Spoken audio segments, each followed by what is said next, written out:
No último vídeo vocês acompanharam a montagem do miolo do motor do nosso Gurgel, que pela primeira vez vai ser um motor injetado no canal. Por conta disso vocês estão vendo aqui um sensor de fase, que é um dos, vamos dizer, dos periféricos que precisa ser utilizado no lugar do distribuidor. Não vou antecipar nenhuma parte aí da injeção, porque por enquanto eu preciso focar na montagem de um motor mecanicamente sólido, para que todo, vamos dizer, a precisão da injeção consiga dar o melhor resultado possível para a gente. Esse daqui, como eu tinha comentado, vai ser um motor 1.9, tá? Diâmetro 94, curso 69, com exceção da abertura do alojamento dos cilindros aqui na carcaça. O restante da montagem que vocês acompanharam no último vídeo seria exatamente o mesmo procedimento, fosse um 1300, um 1500, um 1600 e assim por diante. A partir do 1800 precisa ser feito um trabalho aqui de abertura do alojamento, não só da carcaça, como do cabeçote. Então, o que eu vou fazer agora, eu vou começar esse vídeo da seguinte maneira. Eu estou aqui com uma camisa, um pistão, já do nosso kit 94, e um pino.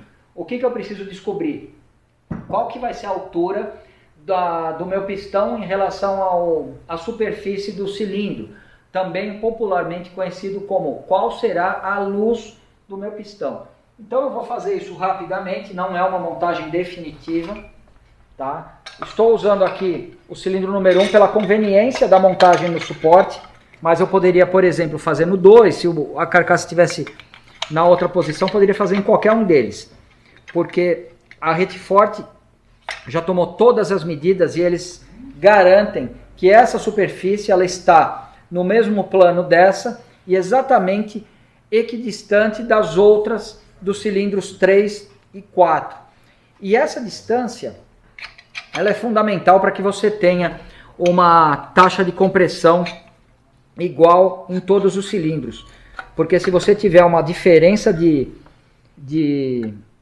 altura do apoio da camisa, você não vai conseguir fazer ter uma boa precisão nessa parte.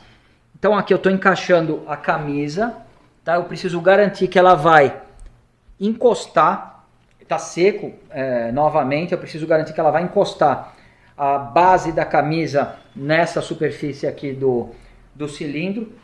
E para isso eu vou ter que dar pequenas pancadinhas aqui, tá?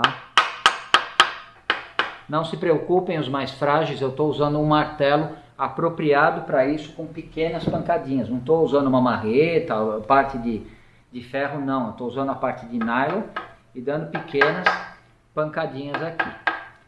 Inclusive, por falta de atenção, eu acabei montando a seta do pistão errada. Tá? Ela está voltada aqui para a polia, mas para a medida que eu pretendo fazer agora, isso não vai representar um problema.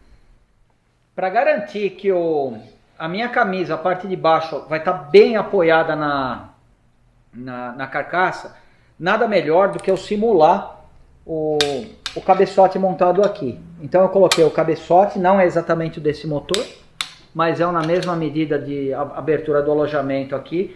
Vou apertar com 2,5 kg cada uma das porcas. Prontinho. Então agora eu entendo que o cilindro ele está completamente apoiado. E mais do que isso, ele está apoiado por igual, porque eu usei o torquímetro para apertar essas 4 porcas. Então agora eu vou remover o cabeçote, agradecer o dono anônimo dele, que sem saber acabou me cedendo, que vai ser o próximo motor que eu vou montar, que vai ser um motor tão interessante quanto esse que vocês estão vendo aqui do Gurgel. Ponto morto superior garantido pela polia. E aqui eu estou colocando as lâminas necessárias para saber qual a altura do meu pistão. E é incrível, porque a carcaça, afasta um pouquinho, a carcaça daqui até aqui, ela tem exatos 100 milímetros até a base do pistão. Então, quando ela passa por algum serviço na Retforte, ela pode diminuir essa altura um pouquinho.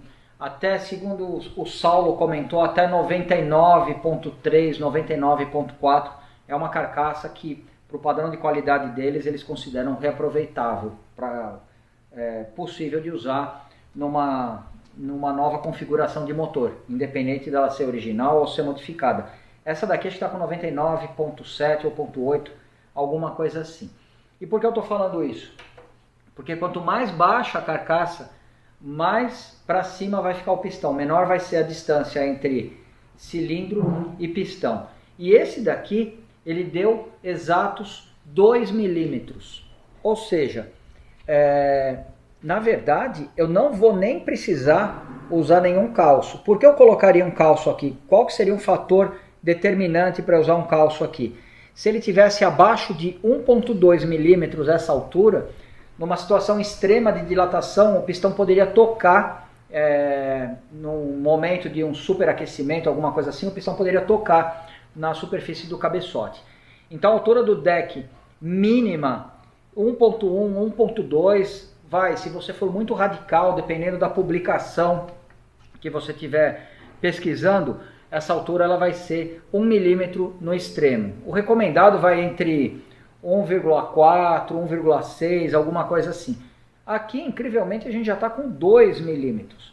E eu tenho uma explicação para isso. Esse pistão ele é muito maior do que um pistão original, tá? E quando você tem um diâmetro de pistão maior e eventualmente você vai usar um cabeçote original ou que partiu de uma fundição original com a câmara de combustão no volume original, se você não tiver essa altura do deck um pouquinho maior, uma folga um pouquinho maior, você vai ficar de cara com muita compressão. Provavelmente o cara que projetou esse kit, considerando essa possibilidade, ele já fez a altura do pino do pistão em relação à cabeça um pouquinho diferente. Eu lembro quando eu montei o Fuscatia com um desse daqui, apesar de ele ter 74 de curso, ou seja, 2,5 além do normal, ele deveria extrapolar aqui, mesmo assim o calço que eu usei ele não correspondeu aos 2,5 ou a mais do que 2,5, porque a gente tem essa folga, vamos dizer, essa folga um pouco mais tolerante. O que eu preciso agora? Saber qual que é o volume disso daqui, porque eu preciso medir o nosso cabeçote para determinar a taxa de compressão. E eventualmente, sim, eu vou precisar colocar um calço a mais aqui, não pela altura do deck, não por uma interferência mecânica, mas para acertar a minha taxa de compressão. Caminho externo, não, o pistão está muito baixo e eu quero aumentar a minha compressão. O que precisaria ser feito? Tirar o pistão, mandar para a retífica, fazer a conta da altura do deck, sempre limitado ali a 1.1, 1.2, e fazer com que o cilindro perdesse material embaixo para ele afundar um pouco mais na carcaça. Não adianta a gente ficar teorizando, eu preciso medir o volume da câmara de combustão para determinar o que vai precisar, qual altitude que a gente vai tomar aqui. O que eu estou calculando aqui? Área da cabeça do pistão. Π vezes o raio ao quadrado. O raio do pistão 94 é 47, é o raio dividido, é o diâmetro dividido por 2. 47 ao quadrado vezes a constante π. Deu 6,93 centímetros quadrados. Isso é a área, é como se você tivesse um círculo em duas dimensões, tá? É uma área que a gente tem. Como aqui eu tenho que considerar a altura de 2 milímetros, que é a minha altura do deck, eu vou fazer 6,93 vezes 2. E o Todd ele vai me dar a resposta, porque ele está na calculadora ali, trapaceando nas contas, que vai dar o valor de 13,86. Então, o volume que eu tenho ali são quase 14 centímetros cúbicos. 13,86. Esse valor é fundamental, ele vai ser somado ao valor da câmara de combustão que eu vou precisar medir. Na metade do caminho, no motor do pedalinho. E ele está aqui, finalmente, de volta no quintal do Tonela. Acabou de voltar da pódio, está maravilhoso e ele vai supervisionar a montagem do motor dele. para quem por algum motivo não acompanhou o último vídeo da montagem do motor, apesar de que eu já falei isso várias vezes, o que a gente tem aqui? Um miolo comando W100, uma bomba com entrada e saída, um conjunto virabrequim, bielas e volante do motor original da Volkswagen, curso 69, mas perfeitamente balanceado pela rete forte. E o grande diferencial vai ser hoje montar o kit de pistões 94 mm e vocês vão acompanhar a parte mais difícil disso tudo. Antes da Bianca começar a filmar, eu já preparei o conjunto, já está montado, eu já numerei aqui por baixo. Esse daqui vai na posição 1, esse outro na posição no cilindro número 2. E por que eu numerei se são todos iguais? Porque o cilindro ele já tem uma parte reta para poder ficar voltado aqui no caso para o cilindro número 1. Então eu posiciono previamente a seta do cilindro para o volante do motor. E a seta do cilindro, olhando por baixo, a seta do pistão, olhando aqui por baixo, é onde vem uma bolinha azul. Então eu acabei reforçando e coloquei o número desse lado.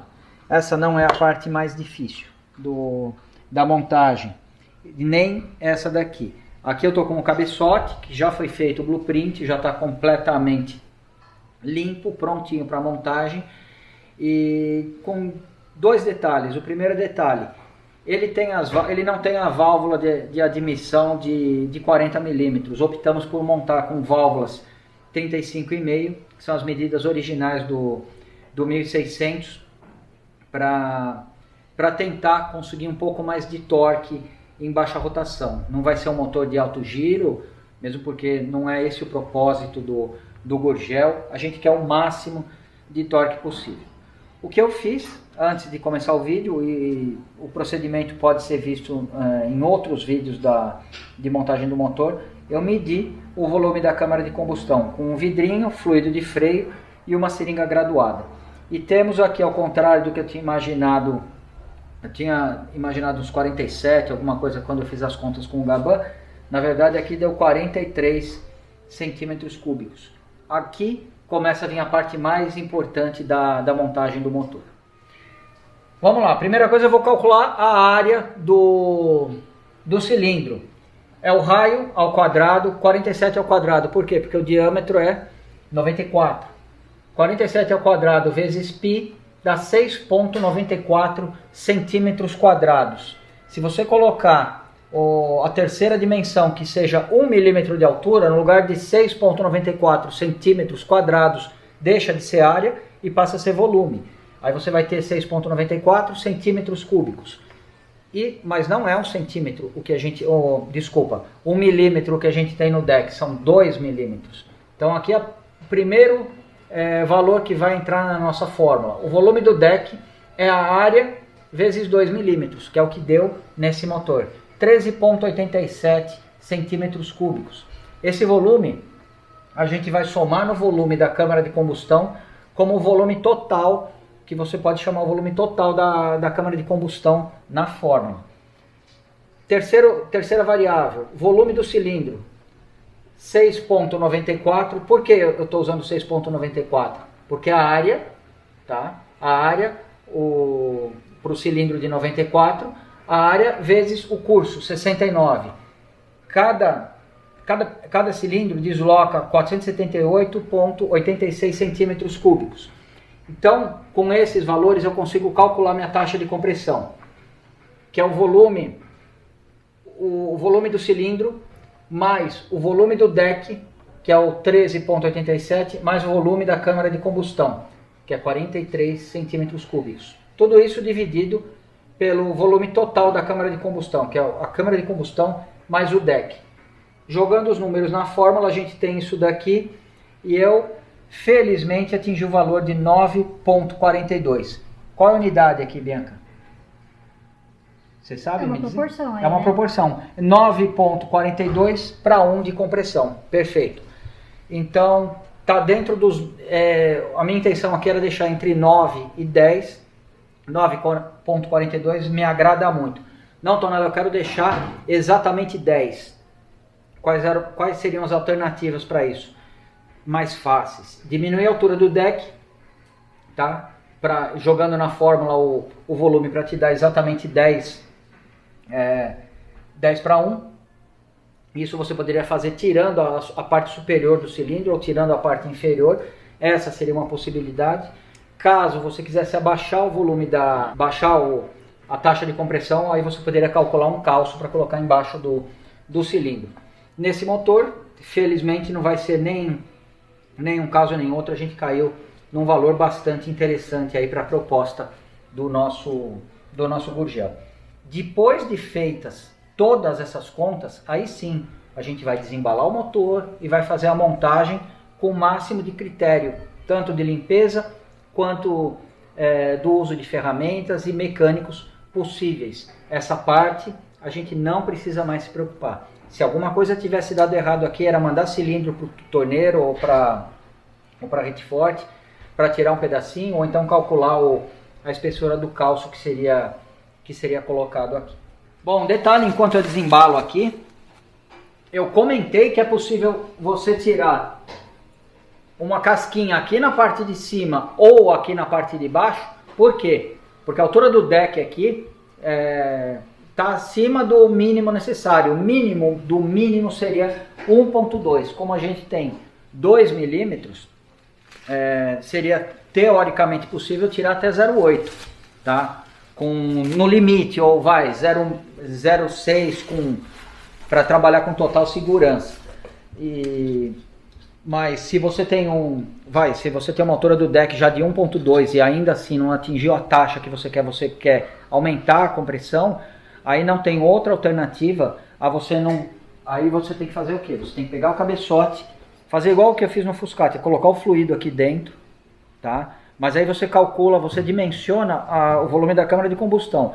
Você vai pegar com a seringa, no lugar de 42, vamos imaginar que deu 38, pelas contas aqui, para não mexer no deck. Você não pode mexer no deck, aqui deu 38. Você coloca 38 ml de fluido, aí você vai medir a altura dessa superfície em relação ao fluido. Essa medição é realmente bastante chata, difícil de você conseguir um valor com precisão, mas pelo menos aí você sabe o quanto você precisa tirar de material do cabeçote. Para mim, tirar material do cabeçote é o último recurso, porque quando você diminui a massa do cabeçote, você também diminui a área ou material ali de dissipação de calor. Então, se você tiver a oportunidade de fazer isso para rebaixar na altura do deck, que seria teoricamente o nosso caso aqui,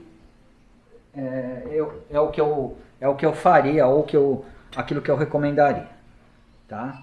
O motor está limpinho, porque ele ficou embrulhadinho para presente desde do último vídeo, tá? O motor do Alexandre, eu não sei se ele vai aparecer antes do motor do Gurgel, ou ao mesmo tempo, ou depois, mas enfim, é um motor bastante interessante também, e bem parecido com esse. O que eu vou fazer aqui, por conveniência, por costume, eu vou montar primeiro o cilindro número 1 aqui. Poderia começar pelo outro lado, poderia começar pelo número 2, isso não é importante. Como eu comentei, esse conjunto aqui ele foi previamente limpo, ar comprimido, thinner ou solução desengraxante nessa superfície, principalmente nessa onde eu vou colocar um filetinho de stick motors, tá? E nada além disso.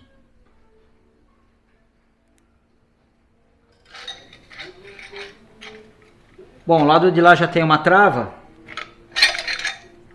então agora é só centralizar o pino da biela. Detalhe, Bianca, eu tô montando tudo sem óleo, você tá percebendo? Tô. Será que alguém vai achar estranho isso? Você já falou que você vai pressurizar antes da partida. E aí não tem problema, será? Se eu pressurizar, acho que não, né? Não. As pessoas precisam aceitar que o motor ele prefere ser montado a seco da forma que eu tô fazendo aqui, para que na superfície onde vai entrar o stick motors ou um trava-rosca, alguma coisa assim, você não tenha um filme de óleo ali para acabar com a tua alegria. Bom, agora, cortesia do paninho mágico da Bianca, que está impedindo essa travinha aqui de voar para dentro do cilindro, eu vou vir aqui e colocar a travinha no alojamento do pino do pistão. Aqui você faça, por favor, com o máximo de calma e garanta, independente de ser esse modelo de travinha que tem os 2 furinhos ou aquela que você vai pegar com um alicate de bico, você tem que garantir que ela está virando e ela está perfeitamente encaixada em toda a canaleta. Se ela ficar uma abinha para o lado, a chance de acontecer uma falha catastrófica, eventualmente não na primeira partida, mas em qualquer momento de funcionamento do motor, é enorme. Tá? E se você não tiver a certeza visual de que você conseguiu fazer essa montagem perfeita, você corre o risco depois de ficar tendo pesadelos. Será que eu encaixei bem a travinha? Então, perca seu tempo, invista seu tempo nessa operação. O que eu vou fazer agora, eu nem vou travar aqui porque eu já pretendo montar o cabeçote direto. Eu vou girar aqui 180 graus, vai subir a biela do cilindro número 2 e eu vou fazer a montagem desse cilindro.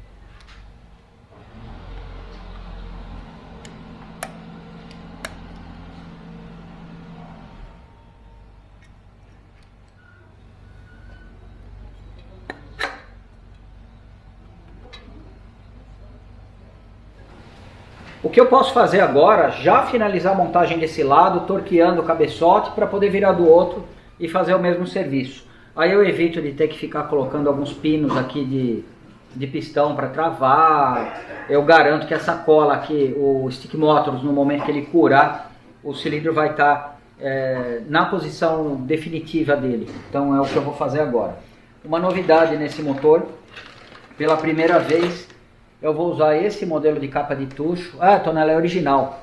Ela parece ser original, mas é de inox. Ou seja, isso aqui é o sonho de qualquer Zefrizinho, porque nunca ela vai oxidar aqui por fora. Ela sempre vai ficar com essa aparência de novinha. Pô, Tonela, podia montar com a de nylon. Qual que é o pior cenário de montar com essa daqui, já que ela não vai oxidar? Se algum dia der algum vazamento, ou por aqui, ou você dá um azar muito grande, pega uma pedra, alguma coisa bate aqui embaixo e corta ela, aí você pode colocar uma de nylon, uma retrátil, alguma coisa assim.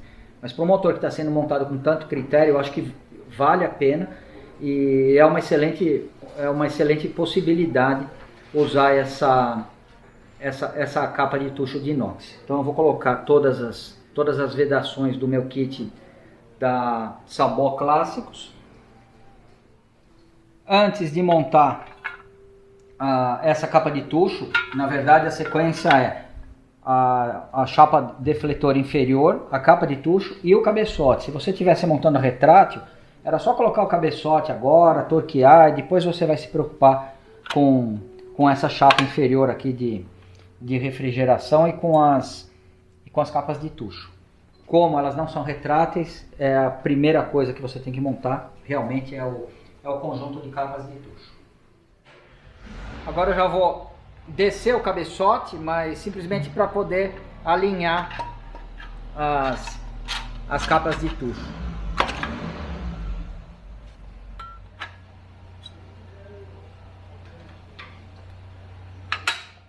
Mais uma vez, use todo o tempo que você precisar para garantir que não só as borrachinhas de vedação da Sabó elas estão perfeitamente alojadas tanto no furo da carcaça como no furo do cabeçote.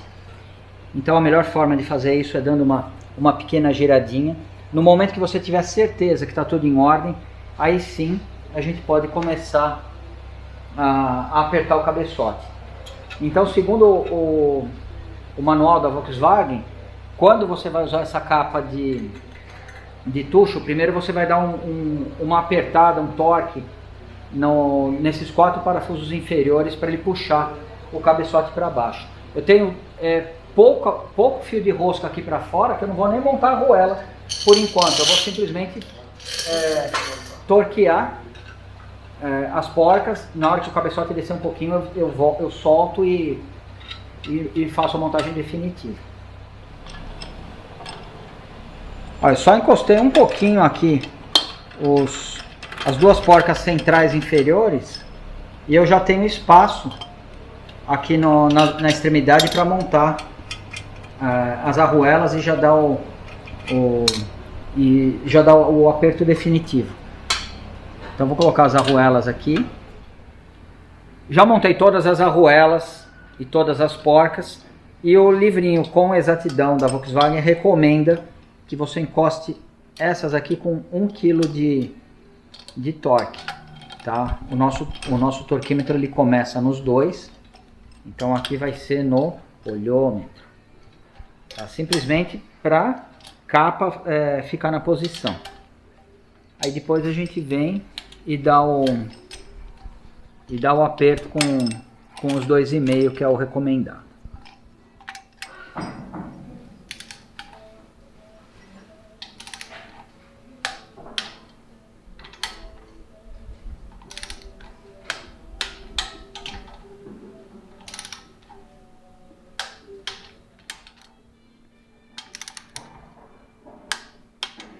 Prontinho, 2,5 de torque nas 8 porcas do cabeçote.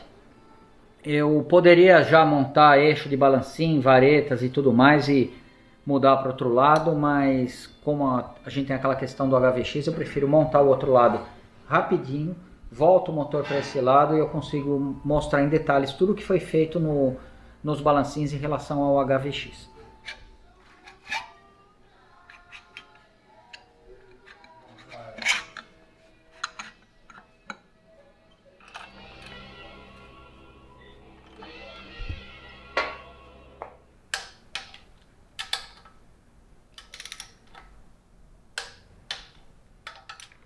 A única modificação do HVX que faltou fazer, ela está aqui dentro dos balancins. Eu vou pedir para a Bianca aproximar. Existe um furo que traz o óleo pela vareta até o eixo. E a partir dele existe um outro furinho que leva que ele traz aqui para o parafuso de regulagem. Tá? Isso é original. O que a gente faz para melhorar a passagem, a vazão de óleo, e para aproveitar toda aquela modificação que foi feita na parte de baixo do motor, tucho, galeria de óleo e tudo mais, é esse cortezinho aqui, esse rebaixo, porque aí você comunica esse tubo, esse furinho aqui com o próximo, ou seja, o óleo ele vai passar numa vazão um pouquinho maior. Além disso, não vinculado com a HVX, é claro, mas aqui eu fiz um pequeno desbaste na parte inferior da cabeça do balancinho aqui onde vai o parafuso, porque eu vou usar parafusos esféricos, então a gente precisa de um espaço um pouco maior aqui na parte de baixo para poder alojar o parafuso. Aproveitando que a Bianca está mostrando, eu vou pedir para ela acompanhar a montagem do eixo de balancinho, que já passou uma temporada aí na Motor Clean, tá? Então uma arruela de encosto, uma mola, essa arruela torta, ela não é uma arruela, ela atua como uma mola, mais uma arruela de encosto, um pinguinho de óleo, um balancim. Depois desse balancim, existem duas possibilidades. Quando você vai montar o suporte do eixo, ou ele é esse mais estreito, deslocado, se o modelo que você tiver for esse daqui, precisa colocar um espaçador de nylon, dessa forma. Depois do espaçador, o suporte. Aí o próximo balancinho, eu vou colocar um pouquinho de óleo também. O próximo balancinho, esse óleo ele foi batizado, na verdade, para ajudar na montagem do motor e na primeira partida. Por último aqui, arruela, mola, arruela. E eu vou fazer uma pequena manobra aqui. Aperta o conjunto e coloca a travinha aqui na ponta do eixo. Tá prontinho para usar, vou fazer a mesma coisa rapidinho do outro lado. E finaliza do mesmo jeito. Arruela, mola, arruela e a travinha. Um detalhe, esse balancinho, ele é 1.1, é o balancinho original da Volkswagen. E por que eu optei por usar esse balancinho? Depois que o nosso pedalinho estiver pronto, com toda a fúria dele nas pistas, ele vai passar no dinamômetro. O Marco Liacho, o soviético, vai levar e vai fazer o acerto da Fueltech no dinamômetro. Depois que ele tiver acertado, que a gente tiver um mapa ali de potência e de torque do motor, vai ficar muito interessante poder substituir o balancinho original pelo 1.25 e aí sim ter a certeza, ou pelo menos ter uma comprovação ou não, de quanto vai mudar, tanto na questão do torque quanto na questão da potência. Mas isso é só depois que a injeção estiver completamente acertada. E com certeza, quando for feito, vai ser gerado um vídeo para vocês poderem acompanhar o resultado. Antes do eixo de balancinho, vou colocar um pouquinho de óleo aqui na ponta das varetas. Uma homenagem para aqueles que gostam de ver um motor bem lubrificado. Aqui embaixo vão 2 espaçadores antes do eixo de balancinho.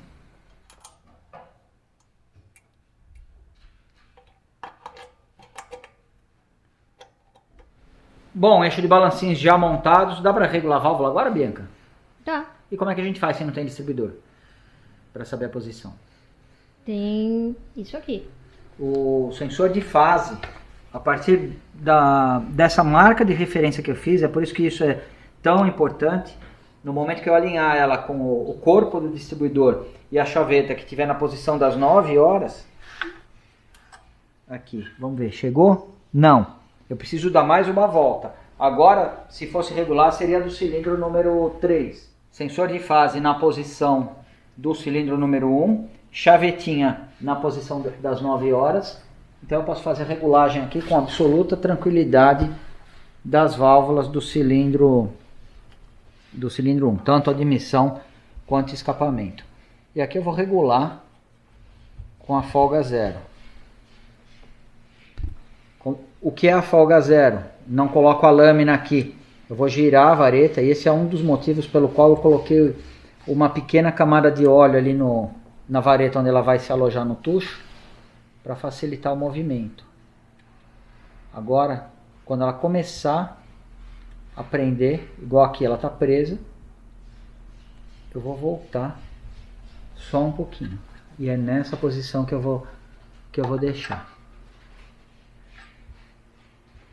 Ficou numa altura interessante, meio curso, vamos dizer, do parafuso, metade dos fios de rosca, não ficou muito apertado e também não ficou muito folgado. E agora eu vou fazer a regulagem da mesma forma. Encosto aqui, no momento que eu consigo girar a vareta. Lembrando que vareta aplique resolite, tucho aplique resolite, balancinho usado da Volkswagen, então é natural que tenha, até que essas peças se encontrem, provavelmente nos primeiros 500 km, eu vou precisar fazer, como todo motor que passa por aqui, uma boa regulagem de válvulas. Bianca, qual que é a sequência de ignição? 1, 4, 3 e 2. 1, 4, 3 e 2. O 1 está aqui, o 2 está aqui, o 3 e 4 estão lá. Então, se eu voltar o motor 180 graus, eu vou estar pronto para regular o cilindro número 2. Para eu voltar ele 180 graus, é só girar ele ao contrário e me orientar pela chaveta. Eu não preciso nem mais olhar para o sensor de fase. Então aqui eu estou no cilindro número 2, mais conhecido como esse aqui, e eu posso fazer a mesma regulagem com folga zero que eu fiz no cilindro número 1. Eu giro a vareta e ao mesmo tempo eu não sinto nenhuma folga quando eu faço esse movimento aqui. Eu ouço um pequeno barulhinho, mas nada além disso. Então, por último, escapamento do cilindro número 2.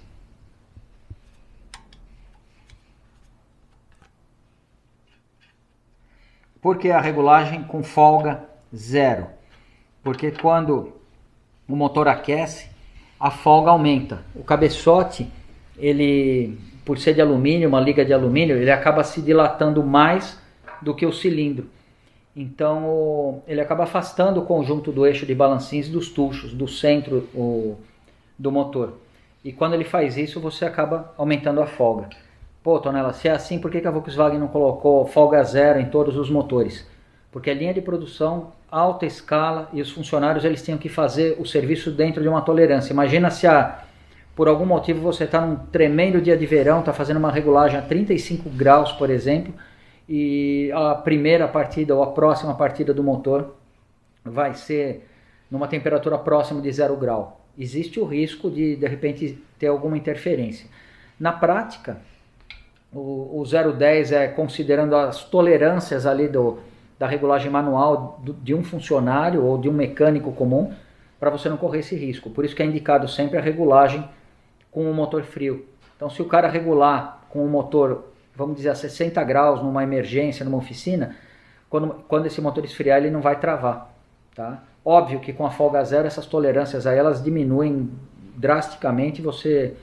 Se o motor estiver muito quente, se o motor estiver um pouco quente que seja, no outro dia cedo você já pode ser que não consiga dar a partida. Com o motor gelado, igual a gente está fazendo, isso não é uma possibilidade. Bom, tudo que eu fiz desse lado eu vou fazer do outro lado agora. Eu acho que não tem necessidade da Bianca detalhar da mesma forma que ela fez aqui. Mas vai ser montado o eixo da mesma forma, com a mesma geometria, com os mesmos calços e a mesma regulagem de válvulas. Nenhum problema, nenhum imprevisto durante a montagem do motor, seja na parte do miolo e hoje na parte dos cabeçotes.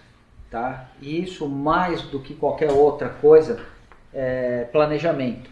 Você precisa planejar como vai ser feita a montagem do motor, precisa ter todas as ferramentas necessárias e todas as peças, naturalmente, mais do que isso, precisa ter todas as peças usinadas com o máximo de qualidade possível. Tá? Então, não foi uma montagem rápida. Hoje eu passei praticamente o dia limpando, preparando as peças para montar os cabeçotes, e o da semana passada a mesma coisa. Cheguei cedo aqui, lavei carcaça e tudo mais. Fora algumas horas, algumas dezenas de horas provavelmente que as peças passaram na rede forte, sendo desmontadas, limpas, avaliadas e usinadas. Tá? Então, montar o motor, apesar de parecer uma coisa complexa, se você fizer com muito critério e com capricho, você consegue um resultado exatamente igual esse que eu estou apresentando aqui para vocês. Tá legal?